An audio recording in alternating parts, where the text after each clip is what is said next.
kasama ang ating mga loading sikat. Let's welcome to the show, Kaling. Good morning, Kaling! Okay, so yung narinig po ninyo na kinanta nila, yun yung kanilang trending song ngayon na umaasa. Nako, kalat na kalat yan online. Tama ka dyan, Jess. Gamit na gamit yan sa mga manifestation videos na nakikita niyo sa video sharing apps. Gaya ng TikTok, YouTube, mga ganyan. Mga chickies, sikat na sikat yan. Pinoy Pride talaga. Kahit kailan ang galing. Galing ng musikang Pinoy. Mabuhay ang OPM. Yes! Pero ngayon ha, puro jamming ang gagawin natin. Hindi, mamaya kakanta kayo. Pero pwede ba makipagtsikahan sa inyo ng konti? Ngayong umaga, we'd like to get to know you better. Ang ating vocalist, si JD Mostacho. Galing-galing. Good morning, JD. Good morning, kapatid. Oh, good morning. Kasama natin si Jonathan Garcia. Jonathan! And Christian here. Christian. In the drums. And Oliver. Hi! Hi! Good morning! Good morning sa inyo. Ay, unang-una siguro, no? Bakit nga ba Kaling ang pangalan ng inyong banda? When we start yung name ng Kaling, siguro yung high school pa. Then, parang random lang siya. Tapos, ayun, tinuloy-tuloy na hanggang sa... Teka, mga ilang taon na ba kayo? Sabi ko high school, so high school pa lang magkakasama na kayo? Actually, Kaling is my solo project band before. Tapos, nung pandemic na meet ko sila, tapos nag-start kami mag-work sa songs and then live performances. So, pandemic lang nabuo. Pero yung tanong ni Gretchen, mga ilang taon na ba kayo? Google it, Google. 19! Oh yeah, mga ganun. May ginugal na, oh. Ginugal. Pero anong storya dito sa likod ng umaasa? Oo. Ayan. Yung Umaasa, this song is about like parang reminiscing the good old memories na hindi mo na siya mababalikan. So, yan, Umaasa. Katulad ng... Kaninong hugot ba to? Actually,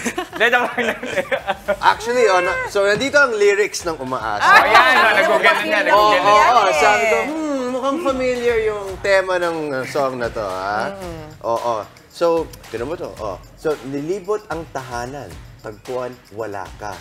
Anong hihilam ang sugat na gawa sa pagmamahalan? Pagmamahalan! Inulit, di ba? Nako. Parang So, masarap pakinggan kapag umuulan, ano? Okay. Teka, tanong natin kay Ian. Ian. Hindi, si Ian. Mali. Hindi si Ian, si Ian. Malapit na, Christian. Yung producer namin dito si Ian. Morning, Christian. Hindi, pero lahat kayo, sige tanong natin, no? Di ba usually ang team is mag-move on. Pero yung Umaasa, parang wag muna mag-move on. Tama ba? Parang baka may chance Parang move ba? back eh. Move Ganun back ba yun, Yeah. Christian? Yes po, parang hindi mo na siya mababalikan eh. Kaya umaasa ka na, hoping na sana mabalik yung araw na yan. Pero hindi. Christian nga yung pangalan. Hopeful ka, ha? Yeah, hopeful kaya Christian. Pero anong pakiramdam na nagte-trending ngayon yung kanta ninyo? Di ba, Mami Chiki, marami sa Actually, mga ay ko online naririnig platform. yung kanta nila. Sa TikTok, I think may mga videos nga tayo on TikTok nung kanilang songs, ano? So, anong pakiramdam? Kasi ilang years nyo na ito ni-release, mga 4 years ago, no? So, anong pakiramdam for you guys na, uy, teka, sumisikat ulit itong kanta natin, ha?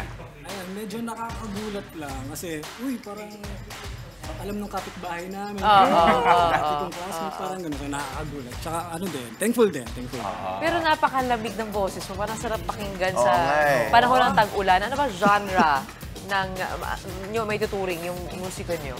Actually sa genre, parang kung ano lang kasi yung malabas sa loob ng studio, then yun na. So, depende siguro sa nakikinig ko ano yung... Iba-iba. Open to interpretation. Ganun ba Pero yan? paano ba yung naging proseso ninyo sa paglikha ng kanta? Sino gumagawa? Paano kayo brainstorm? For Kaling, yung una muna is melody and lyrics, tapos tapos magkoconnect kaming lahat ng ideas. Surprise! Ayan na. Isang malaking hit na nga itong Umaasa. Pero ang ganda ng ang ganda ng blending ng boses niyo actually. Nakakakalma, 'di ba, Gretch? Yung mga kayo ang swerte niyo mga nanonood sa inyong mga tahanan, hindi ninyo nararamdaman ang traffic ngayong araw na to. Pero grabe at kayo ay nakakakalma talaga. Yung inyong yung vocalizing, the arrangement, sino ang in charge?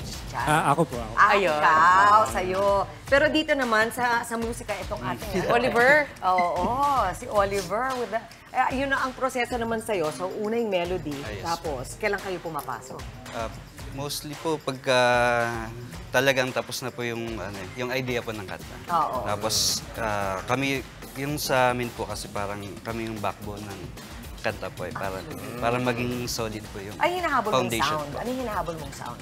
Mostly po yung talagang yung nasulat po ni Oo, pero Jane. parang, ano yung na mood? Ano yung gusto mong vibe? Yung vibe na, yung lagi kong ginagawa sa paggawa sa bass is talagang yayakap yung tunog niya. Kaya Yakap, yun sabi ko yakap. eh. Yun talaga yung nararamdaman ko kanina. Oo, eh. totoo. Oo, yan yung Niyakap masarap pa ka ng pakinggan. bass. Masarap pakinggan habang nagko-commute ka mag-isa, di ba? Wala kang, alam mo yun, wala kang kayakap, naiinip ka, nasa traffic ka. So, bass na lang. O kaya nasa bahay ka. Oo, di ba yung mga nanay natin yung kanilang mga asawa ay nagtatrabaho na sa labas, di ba? Namimiss. Patuloy natin pakinggan ang Kalin. Maraming salamat sa inyo. Huwag po kayo aalis kasi marami pa tayong kantang aabangan mula sa kanila. Pasilip pa lang po yan. Ituloy na natin mamaya ang masayang jamming at kwentuhan. Kaya mga kapatid, samahan niyo po kami sa lubungin ng araw ng may ngiti at pag-asa. Ako po si Gretchen Ho. At tulad ng Kalin, punuin na ang sarili ng inspirasyon, padaluyin ng good vibes at ikantang happiness. Ako naman si Jess De Los Santos. Yes, Jess! Tuloy-tuloy lang ang chill at relax vibe. Kahit hindi na holiday ngayon, chill pa rin tayo. Okay? Kaya naman simulan ng pag-aanda, mag-breakfast na tayo, magkape. Take it easy, enjoy your day. Ako Samahan naman ng po, si kape. Justin Quirino. Wow, siyempre mauna sa ating mga balita sa frontline sa umaga, mga mainit na update sa ilang pangyayari sa loob at labas ng bansa. Ako po si Chiki Roa Puno. Kaya naman, ang masayang bati namin sa inyo mga ate, kuya, nanay, tatay, lolo at lola. Good morning, kapatid! Okay, simula na tayo ng pasabog ngayong umaga. Marami pa tayong hinanda, di ba, Mami Chiki? That's right. O nga, mamaya, tugtugan pa sa more. Tugtugan pa more. Promise sa inyo yan. At matukunduhan din. Kasama pa rin ang trending OPM Indie Alternative Band na Kalin. At eto, literal na nag-iinit sa galing. Kilalanin ang umapoy at naglalagablab sa talento at inspirasyon si Ate Fire Dancer. Wow! Grabe ang kanyang kwento. Abangan mamaya sa Women Power. Ito, usapang kalusugan naman tayo sa mga gustong magbawas ng timbang katulad ko. Bakit di subukan ang tinatawag na intermittent fasting? Ang mga benepisyo nitong hindi lang sa weight loss, ipaliliwanag sa atin ni Doc Dex Makalintal sa Sabi ni Doc. At segue naman tayo ng konti sa issue sa mga dam. Ang mga perwisyo sa paglalabas ng tubig ng mga dam, isa-isahin natin sa Legal ba to? Lang nagkakalituhan doon, ano? O kaya naman ito sa mga umaaksyong balita mula sa frontline sa umaga. Crackdown rate sa mga taxi, hinihirit na gawing 70 pesos. At paalala naman po sa mga mamimili, huwag basta-basta mag-iwan ng mga pinamili sa inyong mga sasakyan. Sa Maynila nga, isang nakaparadang van ang sinira at pinagnakawan ng grocery items. Naku po, eto naman. Punta tayo sa abroad. Ekta-ektaryang kagubatan sa New Jersey na tupok sa wildfire. Hindi na natapos, ano? Kaya nga. Sunod-sunod, eto naman, usapang showbiz. Tapatan ng galing sa aktingan ng young stars at mga batikan sa industriya, tampok sa upcoming Kapatid series na Senior High. Tuloy-tuloy lang ang pagtutok, mga kapatid. Magbabalik pa ang favorite buddies nyo every morning, ang Good morning, kapatid! Ibabalik ang pinagmulakan, umaasa, umaasa. Magbabalik ang nakaraan, ibabalik ang pinagmulakan, umaasa, umaasa.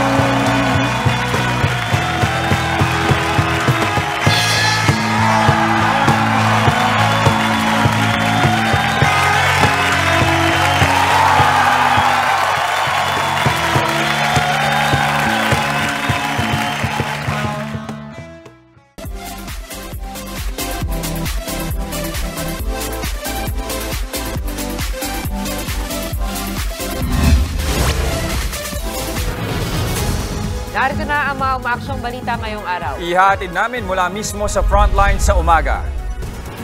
Sa harap ng numinipis na supply, presyo ng pinakamurang bigas sa ilang pamilihan nasa 50 pesos per kilo. Ilang isda, nagmahal na rin. Mga operator at tsuper ng taxi humihirit na gawing 70 pesos ang kanilang flag down rate ngayong may taas presyo ulit sa petrolyo. Heat index o damang init sa ilang bahagi ng Camarines Norte pumalo na sa danger category. Presyo ng kuryente sa Luzon at Visayas posibleng bumaba ngayong buwan. Pagbaha at landslide naranasan sa ilang bahagi ng California sa Amerika dahil sa bagyong Hillary. Gilas Pilipinas talo sa huling tune-up game kontra Mexico bago ang FIBA World Cup. At silipin ang bagong seryeng aabangan sa Kapatid Network na para sa mga Gen Z at Young at Heart, ang Senior High.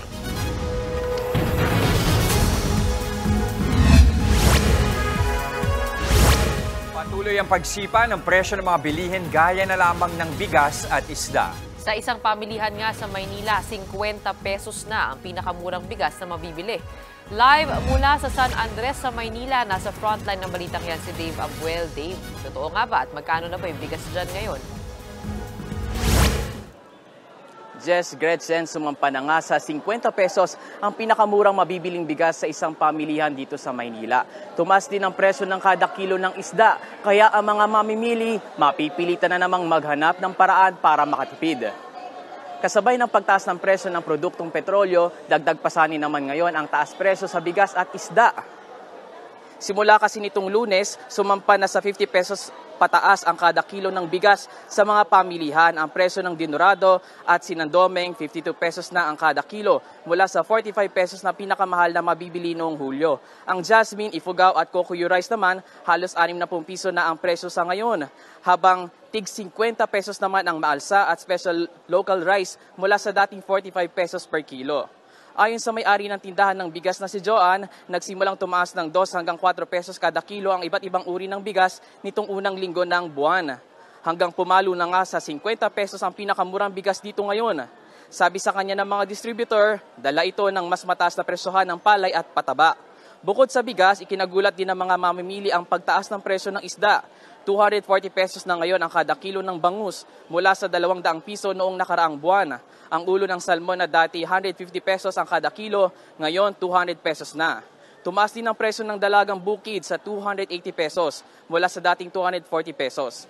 Habang ang galunggong, naglalaro na ang presyo sa 240 hanggang 260 pesos kada kilo. May ilan namang hindi nagbago ang presyo gaya ng tilapia, lapu-lapu at isdang bato.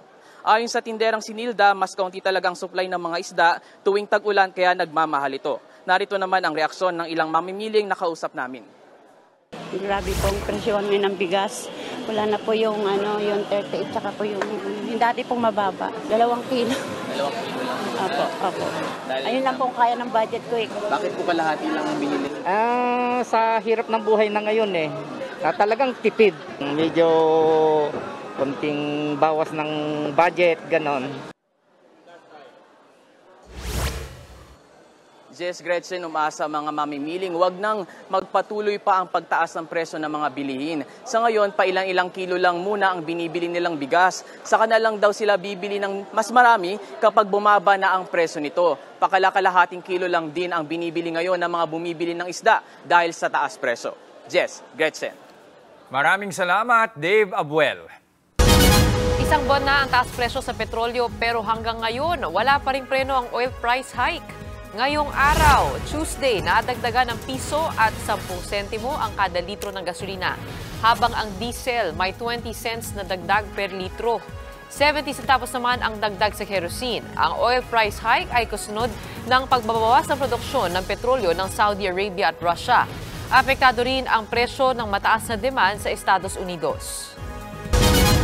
Humihirit na rin ng aumento sa pasahe ang mga taxi operator dahil sa patuloy na pagtaas ng presyo ng petrolyo. Ayon sa Philippine National Taxi Operators Association, may nakabinbin na silang mosyon sa LTFRB para dagdagan ng 30 pesos ang flag down rate. Mula yan sa kasalukuyang 40 pesos, humihirit ang mga operator na gawin na itong 70 pesos para makabawi raw ang mga tsuper. Yun nga lang, hindi pa ito napagdedesisyonan ng ahensya.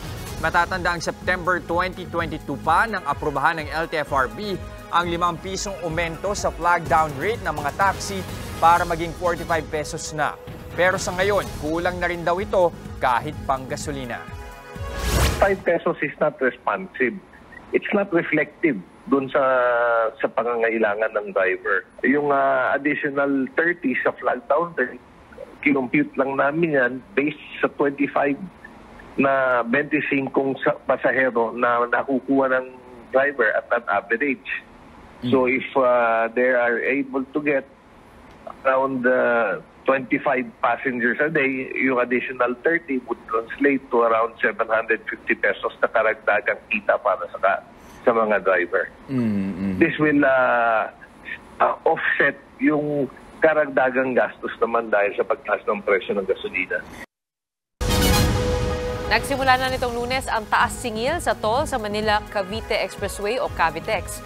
Para sa magagamit ng Seaside hanggang Zapote Section, 35 pesos na ang ibabayad na toll ng Class 1 na sasakyan, 70 pesos para sa Class 2 at 104 pesos para sa Class 3.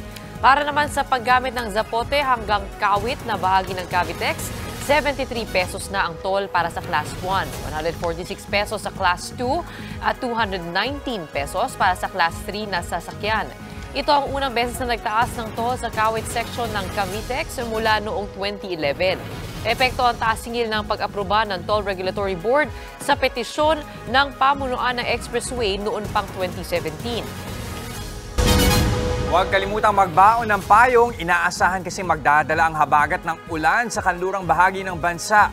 Ayon sa Pag-asa, magiging maulap ngayong araw sa Metro Manila, Bataan, Zambales, Cavite at Mimaropa. Hindi rin daw malabo ang kalat-kalat na pagulan na may kasamang pagkidlat at pagkulog. Inaasahan ding patuloy ang maulap na panahon sa buong Visayas at Mindanao kung saan maaari rin bumuhos ang ulan at makaranas ng kidlat at kulog. Asahan na rin daw na bababa pa ang temperatura kasunod ng matinding init na naranasan sa ilang bahagi ng bansa nitong mga nakaraang araw. Yan ay lalo't pumalo sa 47 degrees Celsius ang heat index sa dalawang lugar sa Camarines Norte. Pasok yan sa danger category. Kasabay nito, tumaas din sa 44 degrees Celsius ang heat index sa Kasiguran, Aurora, habang nasa 43 degrees naman ang Baler at Aparit. Kaugnay ng balitang yan, makakapanayan po natin si Lori De La Cruz ng Pag-asa. Magandang umaga po, Miss Lori. Ma'am, good morning. Ilang araw pong inaasang magtatagal itong maulap at maulan na panahon na dala ng habagat at tinataya ho ba natin na posible itong magdulot ng matinding pagbaha? Jester at Miss Gretchen. Ngayon po, habagat pa rin ang prevailing o nakakaapekto sa malaking bahagi ng ating bansa at nagdudulot pa rin yan ng mga pag-ulan sa malaking bahagi ng Luzon, Visayas at Mindanao. Katunayan ngayon ay buong Mindanao at Visayas ay maaaring maging maulan dahil sa habagat kasama na ang Metro Manila, Mimaropa region ng Luzon, ang Metro Manila, ang Cavite, Batangas, at maging Zambales at Bataan. At inaasahan natin maaari pong magpatuloy yan sa mga susunod na araw dahil yung habagat natin is not likely na mawala o humina sa mga susunod na araw. So asahan pa rin natin may mga pagulan pa rin sa western section ng Luzon including Metro Manila, some parts of Visayas, and some parts of Mindanao. Kay Lori, maulap na papawirin, matinding init naman sa may norte. Ano po ba yung pinagdadaanan ng ating panahon? Opo, napansin po kasi natin yung ating wet condition is concentrated talaga sa western section ng bansa dahil nga sa habagat. So yung eastern section ng specifically ng Luzon ay ngayon dry po yung kanilang condition. Halos walang moisture. Kaya yung mga pag-ulan ay halos hindi nila nararanasan, especially yung mga widespread. Meron lang mga kalat-kalat na thunderstorm na isolated lamang at mga panandalian lamang. Okay, Lori, maisingit ko lang bago natin pag-usapan yung heat index. Nung nakaraang buwan, ang pinoproblema natin, hindi umuulan, nagkakaproblema na tayo sa level ng tubig sa dam. Ngayong bang buwan ng Agosto, na-meet natin kahit paano yung rainfall requirement bilang sunod-sunod din yung ilang araw na umuulan tayo?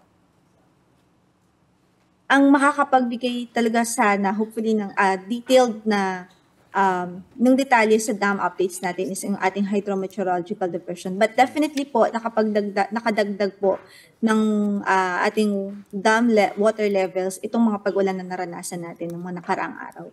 Okay. Dako naman tayo sa heat index. Ano ang dapat nating asahan dito? Magpapatuloy din ba yung matinding init sa mga susunod na araw? Sa ating pong forecast for today, bahagyang bumaba po yung forecast ng heat index kumpara kahapon. So ngayon po naitala natin para sa ating pagtaya, posibleng umabot sa 39 degrees Celsius ang mararanasang heat index para po sa araw na ito dito po sa Tuguegarao City. Then sumunod po dyan yung Port Area Metro Manila, maaari po makaranas ng hanggang sa 38 degrees Celsius na heat index. So nasa extreme caution level po ito ng effect-based na category po natin. Ibig sabihin posible po mga heat cramps, mga heat exhaustions, at kapag nagpatuloy yung ating exposure sa ganitong klaseng init, maaari pa rin po ito mag-cause ng heat stroke. Kaya't iba yung pag-iingat ang ating abiso sa mga kababayan. Malinaw yan. Pag sa norte ka, magdala ka ng tubig. Pag ikaw ay nasa Metro Manila o nasa Visayas at Mindanao, magdala ng payong. Actually, kahit dun sa matinding init, magdala ka na rin ng payong. Ay, sabagay. Oo, pananggalang. Oo nga naman. Maraming salamat sa yung oras, Lori De La Cruz, weather forecaster ng Pag-asa. Arestado ang isang lalaki na tumangay ng mga kargang grocery mula sa isang nakaparadang sasakyan sa Maynila. Ang paliwanag ng sospek sa Frontline Balita ni Dave Abuel.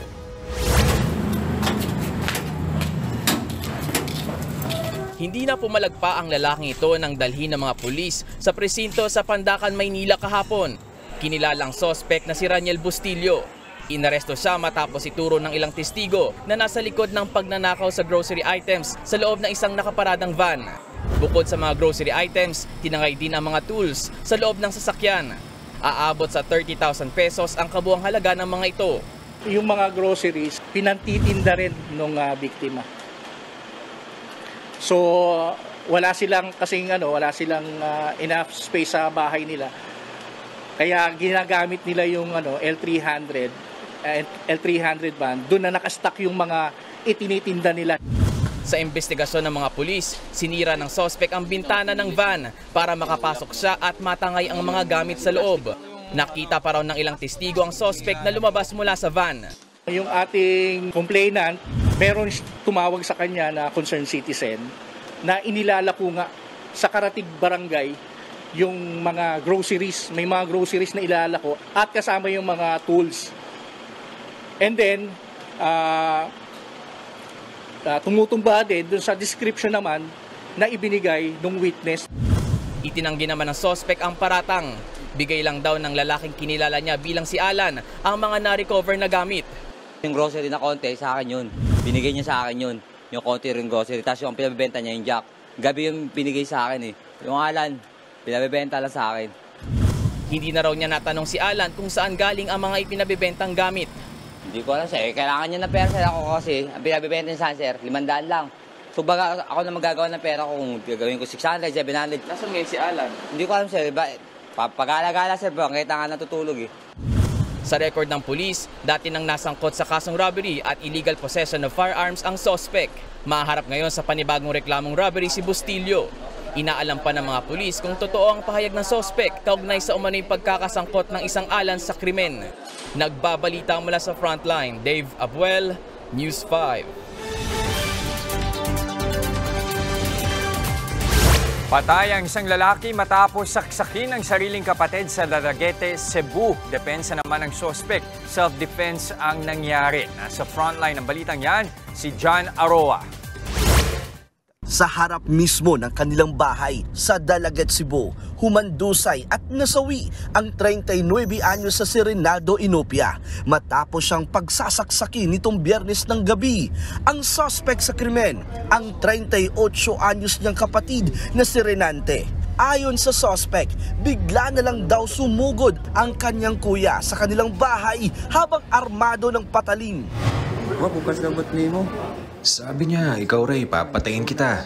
Di na kita maintindihan na kapatid ka, sabi niya. Sabi ko, wag mo naman akong patayin. Magkadugo tayo, magkapatid tayo. Ikaw ang uunahin kong patayin. Doon na niya ako inambaang saksakin. Nagpambuno pa raw ang dalawa hanggang sa maagaw daw ni Renante ang patalim at masaksak ang kanyang kuya. Labis daw ang pagsisisi ng suspect. Hindi ko plinano napatayin ang aking kapatid. Magkakamag-anak kami. Humihingi ako sa kanya ng kapatawaran na nagawa ko yun sa kanya. Wala talaga akong planong patayin siya. Sa investigasyon naman ng mga pulis, lumalabas na nagkaroon ng pagtatalo ang dalawa hanggang sa humantong na ito sa pananaksak. in the middle ng kanilang heated argument, allegedly itong suspect kumuha ng kutsilyo at sinaksak niya yata itong kapatid niya.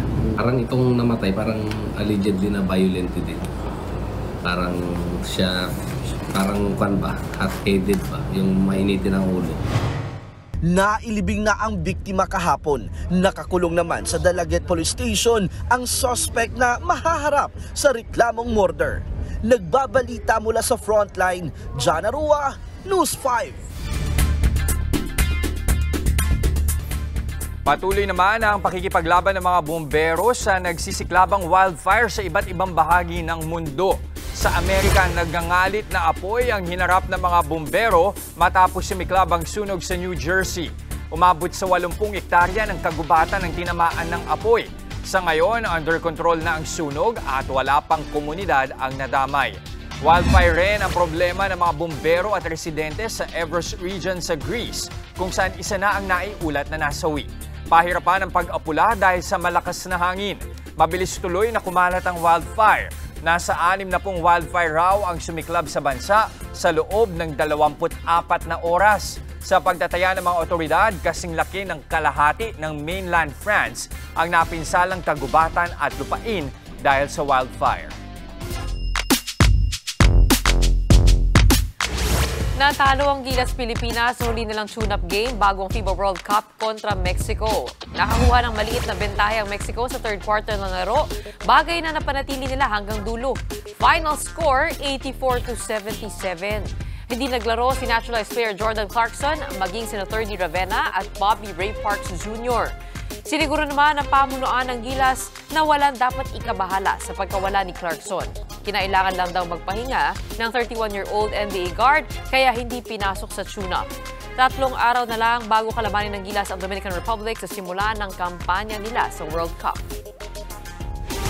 Sunod-sunod naman na ang pagdating ng mga koponan at FIBA executives para sa World Cup sa Biyernes. Kabilang nga rito ang Team Dominican Republic na unang makakalaban ng Gilas Pilipinas sa kanilang kampanya.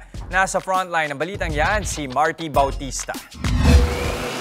Tuloy ang dating ng mga koponan at executives sa Pilipinas para sa FIBA World Cup. Kahapon ng umaga, lumapag sa bansa si FIBA Global Ambassador at dating Houston Rockets center Yao Ming. Kinagabihan si German basketball icon Dirk Nowitzki naman ang dumating. Excited na raw si Dirk na muling makasama ang Pinoy basketball fans. Huli siyang nagpunta rito noong Abril para sa World Cup draw. I'm excited to be back now. I can't believe the World Cup is actually here. I think it's going to be a great World Cup with a lot of great countries. I'm going to the opening game of the Philippines, hopefully with 50,000 people. So, looking forward to a great World Cup. Excited na rin ang Pangulo ng FIBA Europe na si Jorge Garbajosa na dati ring naglaro para sa Spain. Partikular na ikinatawa ni Garbajosa ang pag-improve ng maraming koponan sa iba't ibang bahagi ng mundo.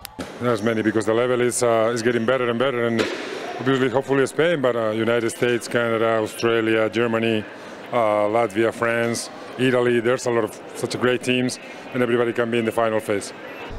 Kasunod niyan, nandito na ang unang makakatapat ng Gilas sa Group A ng FIBA World Cup, ang Dominican Republic.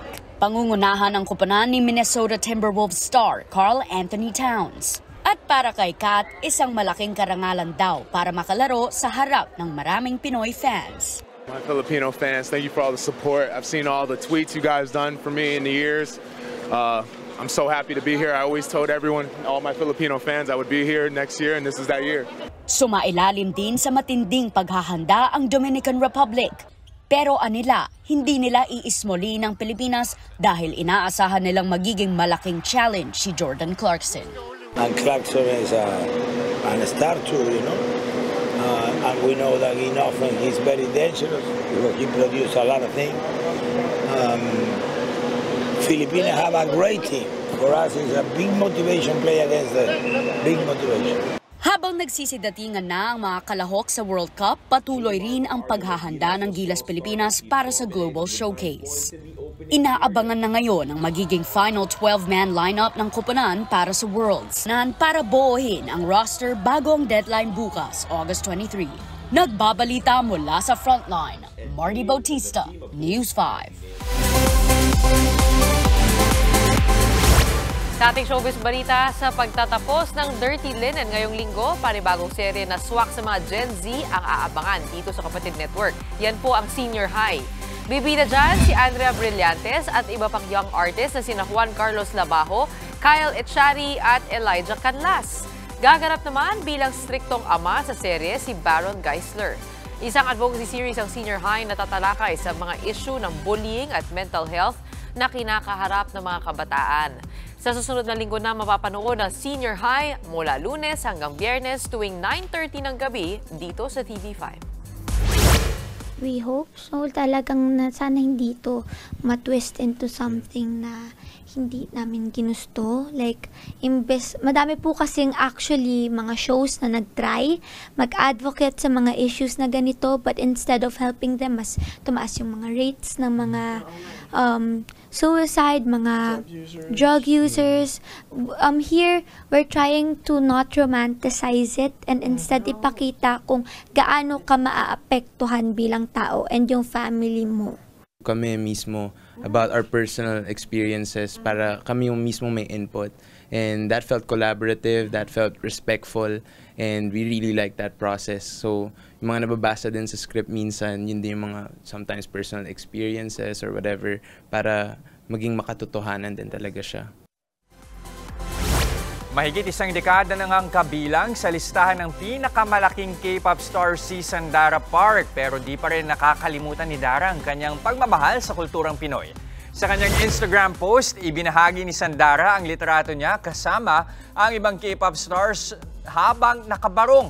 Kasama ng pambansang krung-krung ang rapper na si Din, Gino ng Winner, dating miyembro ng New West na sina Jonghyun at Aaron. Kasama sila sa mga bumisita sa Pilipinas para mag-shoot ng online variety show na Idol Truck. Nakatakda namang bumalik sa Pilipinas si Sandara sa susunod na buwan para mag-perform sa isang K-pop festival sa Cebu City. Hi Dara. Sa aming pagbabalik, ang mga benepisyo ng intermittent fasting sa ating kalusugan. Ipaliliwanag sa atin ni Doc Dex Macalintal. Sasabi ni Doc, uy, live siya mamaya. At issue naman ng mga dam. Mga dam, lalong maulan ngayon, di ba? Bigla-biglang pagpapakawala ng tubig ng mga dam, aalamin natin kung legal ba to.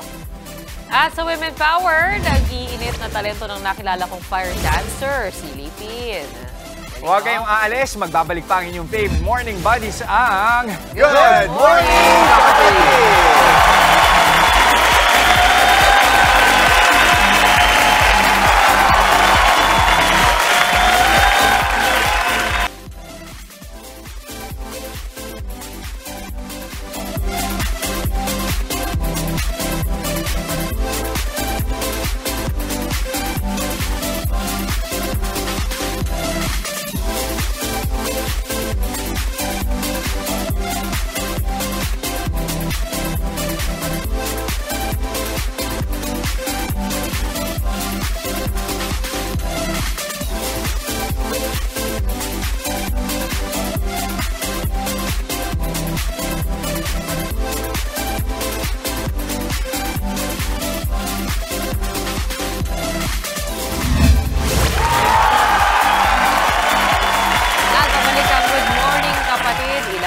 Nasa balita ang apoy, di ba? Oo, pero itong nakilala kong Lodi fire dancer, pinagkakitaan niya ang apoy. Hahamakin daw niya ang lahat ng peligro, maipakita lang sa mundo ang kanyang talento. Ang kwento ni Marimar, panoorin natin sa Women Power.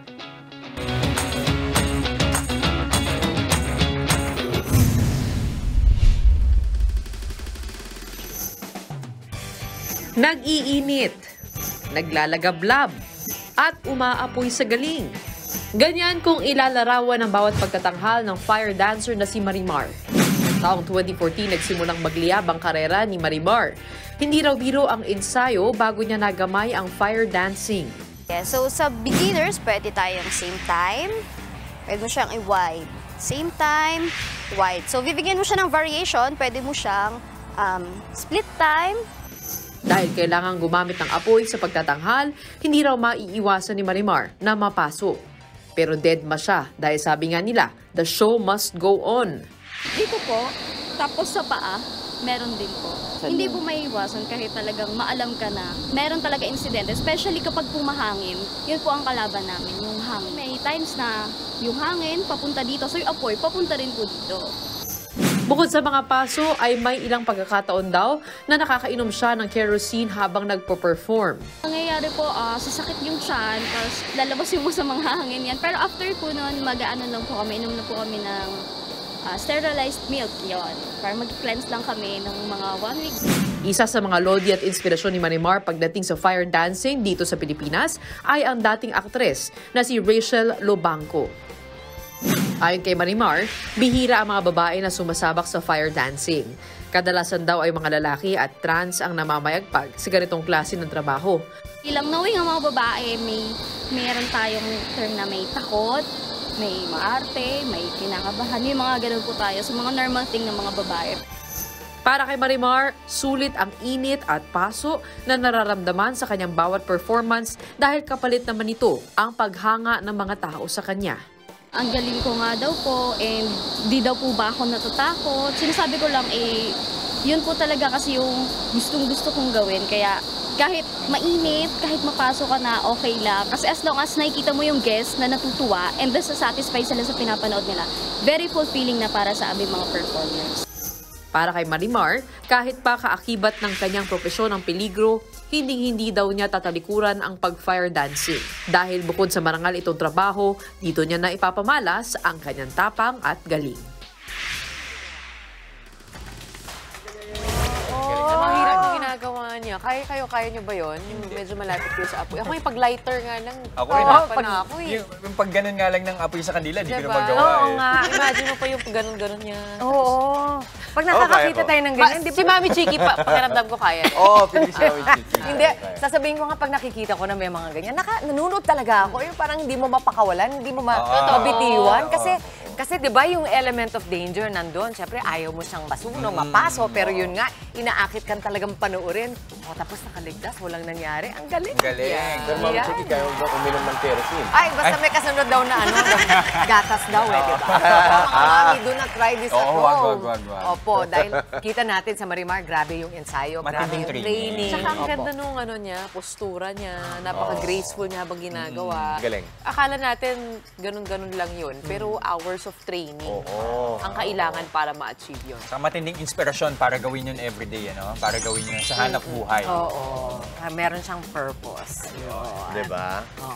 Marimar, congrats sa'yo. Ito naman, nararanasan pa rin ng ilan nating kababayan ang malalakas na pag-ulan. Kahit may apoy, meron din pag-ulan. At syempre nakakalungkot pa, kaunting pag-ulan lang, baha agad sa kanilang lugar. Lalo na ngayon, yung habagat, magdadala pa rin ng ulan. Dagdag mo pa dyan, Mami Chiki, yung walang abisong pagpapakawala ng tubig sa mga kalapit nilang dam na yan tuloy nagdudulot ng mas matinding pagbaha.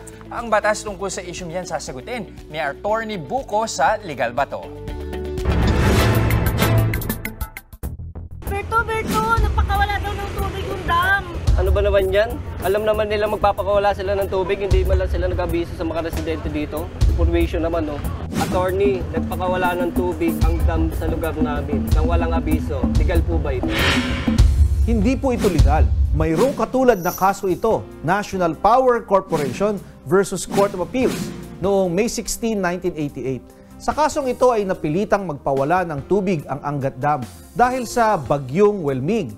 Hindi ito nagbigay ng abiso kung kaya't maraming bahay ang nalubog sa baha at mga pananim sa bukid na nasira. May ilan ding namatay dahil sa biglang paglaki ng tubig. Ayon sa Korte Suprema ay may pananagutan ang operator ng dam dahil sa kanilang kapabayaan o negligence. Alam naman nilang may parating na bagyo, kaya dapat daw ay nag-abiso ito ng maaga at unti-unti dapat ang ginawang pagpapawala ng tubig para hindi nabigla ang mga tao. Attorney, nag-abiso naman yung LGU namin kaya nakalikas kami ng bagyo. Pero nasira naman yung bahay namin. May pananagutan ba yung operator ng dam? Kung nagkaroon ng abiso o prior notice at wala namang kapabayaan o negligence, walang pananagutan ang local government unit o ang operator ng dam. Ang bagyo at baha ay itinuturing na fortuitous event o acts of God, kung saan walang magiging pananagutan ang pamahalaan o operator ng dam sa anumang pinsala na naidulot nito sa inyo. Attorney, magsasaka po yung tatay ko. Problemado po kami dahil walang patubig na nilalabas yung dam sa lugar namin. Pero napansin ko po, meron namang tubig na binibigay para sa mga water districts. Legal ba to? Legal po ito. Sa ilalim ng batas, ang namamahala ng paglalaan ng tubig mula sa mga dams ay ang National Water Resources Board. At ang pangunahing panuntunan ay magbigay ng prioridad sa inuming tubig sa mga water districts bago ang irigasyon para sa mga bukid. Kaya kung mababa ang level ng tubig sa mga dam, magbabawas ito ng alokasyon para sa irigasyon at prioridad na mabigyan ang inuming tubig ng mga mamamayan. Kung kayo ay may nais isang guni sa inyong lingkod, i-follow lang ang aking Facebook account. Nagka-issue nga kasi dyan, di ba, nung bumagyo na parang nag-release ng water mula sa dam tapos hindi alam ng mga LGU. Kaya kailangan ma-settle yun. Tama. Actually, para sa atin siguro mga nasa Metro Manila, parang ang foreign ng concept ng problema ng tubig na inilalabas sa dam. Pero totoong issue yan para sa mga nasa probinsya na umaasa sa tubig galing sa dam. Lalo na kapag bumuhos ang ulan. Pero ang tanong doon, gaano katagal bang abiso ang kailangan? Minsan, hindi mo naman mapapansin, hindi mo inaakala na ganito kalakas yung buhos ng ulan minsan, Mami Chiki? Oo, ang ulan talaga, no? Ang tubig in general, parang ayaw na ayaw mo dahil ang daming pinsala, pero kailangan mo rin dahil hinahanapan din kung paano kami makakakuha pang inom. Di ba? Yun din kung paano minamanage, kung para sa bahay o para sa bukid. Yun talaga, no? Mother Nature. Ngayon alam na natin, hindi legal. Hindi legal. Hindi naabisuhan. Maraming salamat, Attorney Buko. Mamaya, Armed Forces of the Philippines hindi raw magpapasindak sa China sakaling harangin ang ikinakasang bagong resupply mission sa BRP Sierra Madre. At ito naman, grupo ng mga guro umalma sa DepEd order na nagbabawal sa pagpaskil ng poster sa classrooms. Medyo mainit dito sabihin yan. At ito, popstar Ariana Grande may week-long celebration para sa kanyang 10th anniversary sa music industry. Wow! Happy 10! Happy 10! Huwag kayong aalis, pagbabalik pa rin ang inyong paboritong morning buddies, ang Good Morning, Kapatid!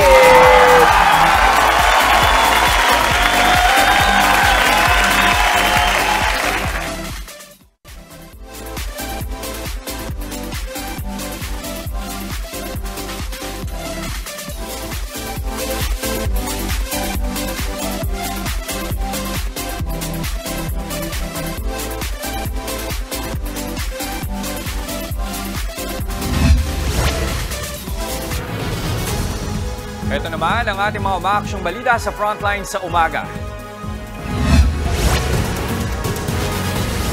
Siniguro ng Armed Forces of the Philippines na hindi magpapasindak ang Pilipinas sa China sa ikinakasang bagong resupply mission sa BRP Sierra Madre. Hindi raw kasi malabong harangin ulit ng China ang Pilipinas. Nasa frontline ng balitang yan si Brian Castillo. Ang pambobomba ng tubig ng China sa dalawang bangka ng Pilipinas hindi raw malayong maulit sa ikinakasang panibagong resupply mission para sa BRP Sierra Madre sa Ayungin Shoal. Ayon kay International Security Expert Ray Powell, posibleng nakaabang na ngayon sa Ayungin Shoal ang barko ng China Coast Guard. Pupwesto rin anya ang China Coast Guard Ship 3303 sa Mischief Reef. Baka raw tumulong ang barkong ito sa pagharang sa resupply mission ng Pilipinas sa Ayungin. Sa isa namang retweet ni Powell mula sa post ng South China Sea Watcher at journalist na si Duan Dang, nakalagay na bukod sa CCG 3033 ay may dalawa pang high-speed vessel na dineploy ang China. Hindi pa natin ito makumpirma sa ngayon, bagamat totoong 85% ng mga sasakyang pandagat na nasa pinag-aagawang teritoryo ay sa China. Sa kabila niya, naninindigan si AFP Chief of Staff General Romeo Browner na hindi tayo pasisindak sa China, lalo't may karapatan tayo sa Ayungin Shoal. It is our obligation. It is our right to bring supplies to our troops. And dun sa Ayungin, kahit nasabihin ng China na bawal i-repair yun, hindi po pwede yun because that is a commissioned ship ng Philippine Navy. Nakahanda rin daw ang Pilipinas sa mga posibleng panghaharas ng China. Maaring i-water cannon ulit tayo, maaring harangin ulit yung mga barko natin. We are expecting this, but we have also courses of action that we can take. Noong nakaraang linggo, dumalo si Browner sa taunang pagpupulong ng defense leaders na ginanap sa Fiji. Layunin nitong isulong ang rules-based international order sa rehiyon, lalo na sa karagatan. Dito isiniwalat daw ng AFP chief sa harap ng 25 mga bansa sa Indo-Pacific region ang mga agresibong pagkilos ng China sa ating teritoryo. Ipinakita niya ang pagbomba sa atin ng tubig ng China. Nagulat sila, no? In fact, sabi nung ating mga ally at mga partners ay mabuti at present natin yon because the world needs to know what's happening in the South China Sea. Sa kabila niyan, muling nanindigan si Browner na dapat sumunod ang China sa international law. Pero ilang beses nang iginit ng China na hindi nila kinikilala ang 2016 Arbitration Award na pumabor sa Pilipinas. Bagamat walang nilagdaang formal na kasunduan na magtatakda sana ng tamang asal, lalo na sa mga pinag-aagawang bahagi ng karagatan, dapat daw panindigan at ipakita ng China ang ginawa nitong pagsang-ayon sa international law. Sa gitna ng tumitinding tensyon dahil sa agawan ng teritoryo sa South China Sea, lumabas kamakailan ang report ng Kyodo News Agency ng Japan na plano raw ng Amerika, Australia at Japan na magsagawa ng trilateral naval exercise sa rehiyon. Pinabulaanan niya ni Browner. As far as we are concerned, hindi natin alam kung saan galing ito, and that per coordination with our counterparts, walang exercise among these three nations. No? That is ongoing in the next few weeks. Baka anya nalito lang ang news agency ng Japan dahil may kasalukuyang joint exercise sa bansa, ang Philippine-Australia Amphibious Bilateral Exercise na ALON. Pero gate ni Browner, hindi sarado ang pintuan ng Pilipinas sa posibilidad ng naval exercise. Gustong-gusto natin yun na magkaroon tayo ng joint exercises with our ally, the US, with our partners, Australia, Japan. Nagbabalita mula sa Frontline, Brian Castillo, News 5. Naniniwala ang isang mambabatas na posibleng si dating Pangulong Rodrigo Duterte ang nangako sa China na aalisin ng Pilipinas ang BRP Sierra Madre sa Ayungin Shoal. Ayon kay House Deputy Minority Leader Franz Castro, sa mga nagdaang Pangulo, si Duterte na lang kasi ang hindi pa nagsasalita sa issue. Nauna nang tumanggi sila dating Pangulong Gloria Macapagal Arroyo at Joseph Estrada tungkol sa issue. Imposible rin daw na si dating Pangulong Noynoy Aquino ang nangako sa China. Dahil sa termino niya na ipanalo ng Pilipinas ang kaso sa Permanent Court of Arbitration. Binalikan pa ni Castro ang sinabi ni Duterte noong 2021 kung saan tinawag niyang piraso lang ng papel ang arbitral ruling na pwedeng itapon sa basurahan. Wala pang pahayag ang kampo ni dating Pangulong Duterte tungkol sa issue. Pinababaklas na ng DepEd ang lahat ng posters at learning materials na nakapaskil sa mga classroom. Yan ay para mapanatili raw ang kalinisan sa mga eskwelahan. Pero ang isang grupo ng mga guro umaalma. Nasa frontline ng balitang yan si Marian Enriquez. Isang linggo na lang bago magbalik eskwela ang mga estudyante. Kaya bago magpasukan, nakasanayan na ng ibang guro na mag-double effort sa pag-decorate ng kanilang classrooms. Pero sa bagong utos na inilabas ng Department of Education, malilimitahan na yan. Alinsunod kasi sa DepEd order na ni-release noong August 3, pinalalahanan ng ahensya ang mga eskwelahan sa tamang pagmimintina ng kalinisan ng mga paaralan. Kasama sa utos ang pagbabawal magpaskil ng mga artwork, wall decorations, tarpaulin at iba pa. Kaya sa pagdalo niya sa Brigada Eskwela sa isang public school sa Davao noong nakaraang linggo, si Vice President at DepEd Secretary Sara Duterte na mismo ang nagtanggal sa litrato niya na nakapaskil sa isang classroom. Pati posters at educational flashcards, pinabaklas niya. Lahat yon dapat malinis ang ating classrooms so that ang attention ng ating mga estudyante ay nandoon sa teacher sa harap or doon sa libro or sa ginagawa nila. Kung Teachers Dignity Coalition naman ang tatanungin, naguguluhan sila sa utos ng DepEd. Bagamat pabor daw para sa mga guro ang pagbabawal ng wall decors dahil sila naman ang madalas gumagastos, hindi raw ito dapat iban sa lahat ng antas dahil iba-iba raw ang appreciation ng mga bata sa bawat edad. Malaki rin daw ang tulong ng mga visual aids para sa mga batang nasa formative years gaya ng mga nasa grade 1 to grade 3. One of the exercises in reading, of course, is to read everything that you can see. At pag nandyan yan sa iyong room, para kang napiprepare sa magbasa. Diba? And sa research din, lumalabas naman na most of our learners talaga ay natututo visually. Kung ipinagbabawal ang mga wall decoration sa loob ng classroom, maging dito ba sa hallway tulad ng mga artwork ng mga estudyante at ilang mga paalalang nakapaskil sa pader, ay dapat na rin bang tanggalin? Ayon kay DepEd Undersecretary Michael Powa, dapat maaliwalas ang classrooms at lahat ng hallways ng mga eskwelahan. Pwedeng-pwede pa rin naman daw na dalhin at ipaskil ng mga guro ang visual aids tuwing nagkaklase pero kailangang tanggalin pagkatapos. Pati mga bulletin boards para na lang daw dapat sa mga school announcement. Just for more focus. Now, whether that will help or not, we'll see, no? So right black now, and white we na want to try bare walls. Again, without disagreeing that there are classes na kailangan at importante yung visual aids. Right. And then, tingnan po natin. Nilinaw naman ng DepEd na pinapayagan pa rin ang pagde-decorate tuwing may selebrasyon gaya ng Christmas party, basta tatanggalin pa rin ito pagkatapos.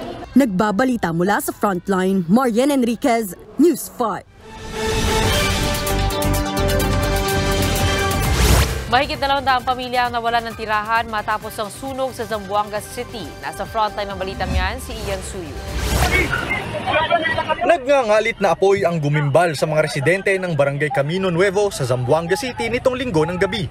Dahil gawa sa light materials ang mga bahay, agad kumalat at lumaki ang apoy. Unti-unting gumuho ang mga bahay na nilamon ng apoy. Sa tindi ng sunog, kitang-kita ang makapal at maitim na usok mula sa malayo. Ayon sa Zamboanga City BFP, pasado alas 8 ng gabi nang makatanggap sila ng tawag tungkol sa sunog. Naging pahirapan daw ang pag-apula sa sunog dahil masikip ang lugar at kinailangan pang tumawid sa creek ng mga bumbero. Kasi sir, yung area kasi sir, interior kasi ito sir, may pagitan siya na creek sir. So hindi po tayo yung mga fire trucks natin sir, hindi po makapasok sa loob. So meron lang ilang mga makeshift na daanan sa tao. And the rest po, kailangan po natin na tumawid sa yung creek. Nagsimula raw ang apoy sa ikalawang palapag ng isang bahay. Posibleng dahil sa naiwang kandila o lampara ang mitya ng apoy matapos mag-brown out sa lugar ilang minuto bago ang insidente. Nag-brown out po doon sa area. So yung mga tao nagsindi ng kandila kasi that was at around 8 o'clock in the evening. Isa yan sir sa mga tinitingnan po natin. Alas 3 ng madaling araw nang maapula ang apoy. Sa kabuuan, mahigit 170 bahay ang nasunog. Aabot sa 240 pamilya naman ang nasunugan. Ang halaga naman ng ari-ariang natupok, aabot sa mahigit 1 milyong piso. Kasalukuyang nanunuluyan sa barangay hall ang mga apektadong residente. Nagbabalita mula sa Frontline, Ian Suyu, News 5. Laglag na raw sa Final 12 ng Gilas Pilipinas para sa FIBA World Cup sina Thirdy Ravenna at Bobby Ray Parks Jr. Base sa report ng sports site na spin.ph, ito raw ang dahilan kung bakit hindi pa sila pinalalaro sa huling tune-up ng Gilas kontra sa Mexico kagabi. Loaded na rin ang players ang posisyon ni Parks. Sa ngayon daw, 8 player ang sure ball ng papasok sa Final 12. 6 naman ang pagpipilian para sa huling 4 na slots. Ito ay sina Calvin Oftana, R.R. Pogoy, CJ Perez, Chris Newsome, Keeper Ravenna at Renz Abando. May hanggang bukas ang Gilas para isumite ang final lineup nila para sa World Cup.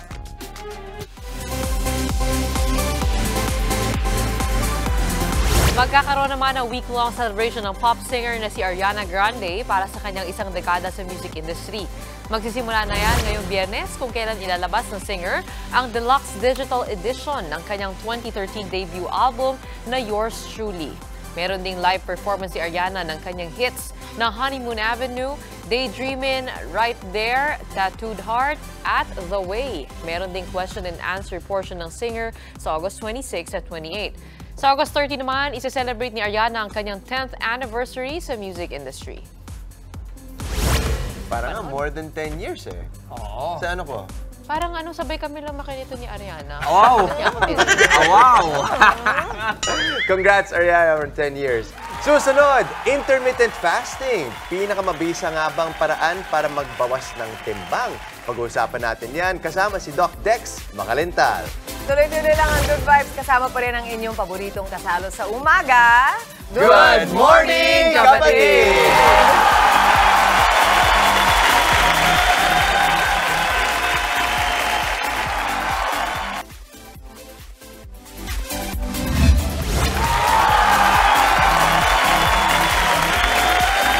Good morning, kapatid! kapatid! Alam niyo, walang shortcut sa pagbabawas ng timbang, pero marami ang nahuhumaling na subukan ang intermittent fasting. Ano nga bang pinaka-epektibong paraan para maramdaman ang benepisyo nito? Ito ang sabi ni Doc.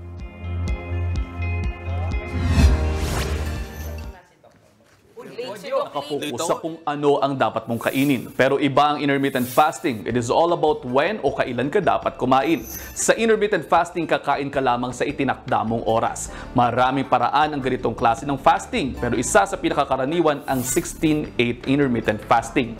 Ibig sabihin, sa loob ng 8 oras sa isang araw ka lamang kakain. At ang natitirang 16 na oras, fasting ka na o hindi ka kakain. Base sa pag-aaral, matapos ang ilang oras ng hindi pagkain ay ginagamit ng ating katawan ang mga nakaimbak na sugar. Saka ito nagsisimulang mag-burn ng fat o ng taba. Ang tawag po rito, metabolic switching. Gumagana ang intermittent fasting kapag nagpapalawig mo ang panahon na nagagamit mo ang calories mula sa huli mong kain. At syempre, kung tama rin ang bilang ng kaloriyang kinakain mo sa buong araw. Hindi naman maaaring aasahan mong papayat ka na ng sobra sa dami mong kinakain porke naka-intermittent fasting ka na. Sa ganitong pamamaraan, humahaba rin ang panahon na mababurn ang fat. Sa mga oras na hindi ka kumakain, pwede namang uminom ng tubig o kaya naman ay kahit na anong zero-calorie na inumin tulad ng black coffee at tsaa. Base sa mga pag-aaral, bukod sa pagbaburn ng fat ay marami pang benefits ng intermittent fasting. Tulad na lamang halimbawa ng mas mahabang buhay, batak na pangangatawan at mas matalim na pag-iisip. Marami din daw kasing nangyayari sa panahon ng fasting na maaaring magbigay ng proteksyon sa ating organs laban sa ilang mga sakit tulad ng type 2 diabetes, heart disease, inflammatory bowel disease at cancer. Tulad nga lamang po ng lagi ko sinasabi, walang shortcut sa pagbabawas ng timbang. Kaya naman kung hindi sigurado, kumonsulta muna sa inyong mga doktor at dietitians kung para sa inyo ang intermittent fasting. Hot topic yung IF na yan. So, mas pag-uusapan pa natin yan. Kasama si Doc Dex Macalintar! Good morning, Doc! Good morning! 3 hours and 20 Di maganda yan, no? Huwag ka kakain po habang Ay, tama. Para pag-fasting na rin tuloy ako nun. Okay. Oo nga, ano? Pero Doc Dex, okay, so unang tanong, no? Nakaka-breakdown ba siya ng muscle? Okay. Yung pagbe-breakdown ng muscle, kung tama yung diet mo, hindi. Okay. Kasi ganito yan, yung kapag kayo ay naka-fasting, merong steps yan na bine-breakdown ng yung pagkain natin or yung ating stores. Una dyan, carbohydrate stores, and then protein stores, and then fat stores. So, ang mangyayari, kapag meron kang carbohydrate stores, mapoprotektahan niya na ma-use up yung muscles mo. Okay. So, kaya kinakailangan, kapag naka-fasting tayo, dapat tama yung levels din ng pagkain natin. So that, para makapagbawas tayo ng tamang timbang. Ito nga sinasabi natin, ang intermittent fasting ay hindi naman talaga siya diet. Kasi kapag sinabi mo diet, anong kakainin mo? Pero walang set rule pagka sinabi natin na intermittent fasting. Now, sa fasting, ito ay talaga siyang schedule lang mo siya ng pagkain. Anong oras ka kakain, anong oras ka hindi kakain. Para ma-use up mo yung energy mo ng tama. So, kinakailangan, tama pa rin yung dami ng calories in versus calories out. So, mas marami kang calories in kaysa sa calories out, tataba ka pa din. Pag mas marami kang calories out, mas papayat ka. So, ang intermittent fasting sa katotohanan ng bagay ay hindi siya diet, pero isa siyang schedule of eating. Meron tayong mga kwento syempre na naririnig ng mga nag-IF o intermittent fasting na naging effective. Pumayat naman daw sila, nakita nila. Pero after a time, tumataba ulit sila. Yes, maaari. Ano nangyayari? Ito yung tinatawag na yo-yo effect. So, bakit yo-yo, at taba mo na naman.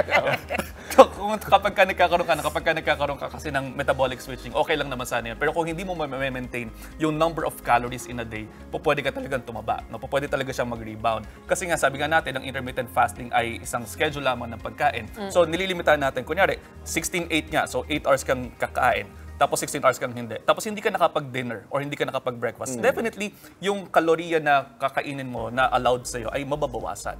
So, mas marami pa din yung maka-calories out mo kaysa sa calories in. Pero kapag yung tao ay masyadong marami namang nakakain, kahit naka-intermittent fasting ka, tataba ka pa din. Yun yung nangyayari, kaya nag-yo-yo sila. So, akala nila na merong mental note na, hindi ako kakain, naka-intermittent fasting ako, papayat ako. Pero hindi eh. Pero dumadami yung kinakain niya.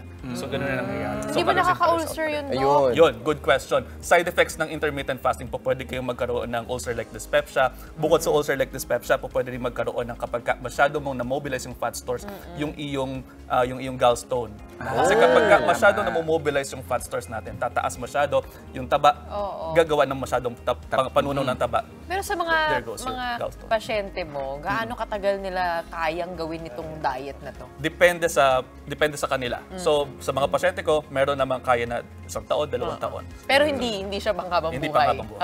Oo. Pero anong ibig sabihin ng kailangan gawin para maiwasan yung mga sinasabi nating posibleng komplikasyon from intermittent fasting like ulcer, saka sa development ng gallstones? Yes. So, dapat gawin dyan ay magpakonsulta sa dietitian para nang sa ganun malaman natin gaano ba kadami dapat mong kainin at ano ang dapat mong kainin sa oras na kakain. Ayan. So Ano ba yung tamang portioning? Yung palamunan. Sorry, nabanggit natin kanina yung calorie, fat, saka protein. Pag mag-IF ka, ano ba yung Mag-IF tama? ka, around 45% carbohydrates and the rest would be your 20 to 25% ng iyong protina and then the rest will be fat. Ang gusto ko lang sana rin banggitin, Doc Dex, siguro kung meron kang comorbidity, yung meron ka ng sakit, yan Magpa-check up kailangan muna. talaga muna mag-check Check up bago muna po mag-intermittent Yung iba kasi fasting. sinasabi, akala nila pag intermittent fasting, parang pwede ka mag-pink out, no? No, Dun sa no. sa 8 hours na No, yun, eh. no, So no. maganda na klinaro mo yun. Klaruhin natin na kailangan tama pa rin yung number ng Calories in, Tama calories dapat. out. Okay, maraming salamat, Doc Dex Makalintal. Alright, sa aming pagbabalik, makikijam ulit tayo sa trending OPM band na Kalane. Tuloy-tuloy lang ang happiness ngayong umaga. Dito pa rin sa inyong Happy Morning Buddies, ang Good Morning, Kapatid!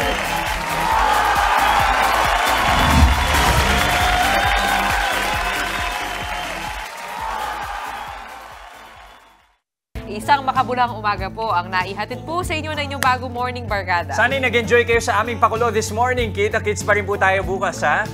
gawing habit na ang pagtutok sa amin every morning para siksik ang araw ninyo sa saya at impormasyon. Mga mainit na balita at nakaka-inspire ng mga kwento. Yan at marami pang iba kasama ang inyong newest morning barkada. Ito ang Good Morning Kapatid!